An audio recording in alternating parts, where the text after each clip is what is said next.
মালিক রে, আমি বড় পাপী, আমি বড় গুনাহগার। ও দয়ার আল্লাহ, আমি 10 বছর তোমার গোলামি করি নাই, আমি 20 বছর গোলামি করি নাই। আল্লাহ, আজকে মনিরুল ইসলাম শরীয়তপুরী আমার ভাই শোনা গেছে তোমারে বন্ধু বানাইলে ওই জান্নাত পাওয়া যাবে।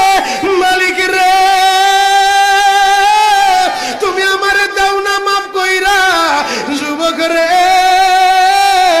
যদি কেউ আল্লাহরে বন্ধু বানাইতে পারে তার কোনো আর চিন্তা নাই, তার চিন্তার কারণ নাই গো বাবা। এ যুবক ভাইরা, দাড়ি পাকা বাবাজিরা, সবাই আমার দিকে একটা নজর তাকান। এই যে দেখেন আমি হাতের ভিতরে আহারের টিস্যু দিয়া কাফনের মতো একটা দৃশ্য বানায় ফেললাম। এমন একটা কাপড় আপনার শরীরে একদিন